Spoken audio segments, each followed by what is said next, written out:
दीर्घ 24 वर्ष भितर व्यंजन रोषे घर अवस्था और रोषे घर अवस्था केमिति थिले व्यंजन हम से भल भाव बुझी सारी एवं मु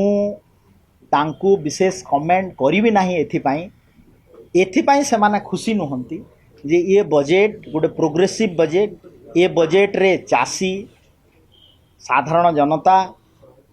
मातृशक्ति एवं युवक कल्याण ये बजेट रे पर्याप्त अर्थर व्यवहार करा जायछि सुजोग सृष्टि होती स्टार्टअप कथा टू नहीं चाषी कथा पर्यंत तो से माने समालोचना छल समालोचना करुछंती किंतु जेतेबेले आमे लॉबी रे बसी कथबार्ता होछु से माने खुशी होउछंती जे धन्यवाद दउछंती सरकार को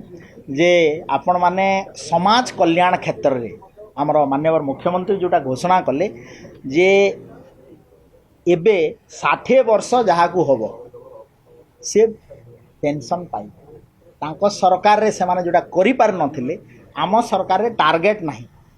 बहुत दिन धरिक लंबा तालिका वेटिंग लिस्ट रे जो माने पेंशन पाउ नथिले समाज कल्याण क्षेत्र रे जो माने 60 वर्ष रु अधिक हेलाने तांको आमे दउछु देबा पई ए बजेट रे प्रावधान रखा है घोषणा करा जायछि एवं ओडिशावासी माननीय मुख्यमंत्री मोहन चरण माझी जी एवं यशस्वी प्रधानमंत्री नरेंद्र मोदी जी को आशीर्वाद करुँच जे ये भाया प्रोग्रेसिव बजेट पाई से आमको धन्यवाद जनाऊँ। निश्चित भाव में विरोधी तांकर विरोध करेंगे किंतु आमे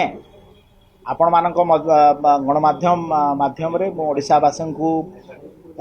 पूरा पूर्ण मात्रा रे धन्यवाद जनाऊँ जे आपणकर सरकार लोकंक सरकार एवं लोकंकर समस्या को लेकर बजेट प्रस्तुत होता है आम एठी आपणकर समस्या समाधान करने लोकों को उचित सम्मान देवाई ये बजेट एवं बहुत प्रोग्रेसिव बजेट लोकाभिमुख बजेट एवं समस्त को ये बजेट सुहाइला भली बजेट एवं विशेषकर आपण माने जो माने एठी अछंती सबुठु बड़ घोषणा जे एथर प्रोफेशनल टैक्स को छाड़ करा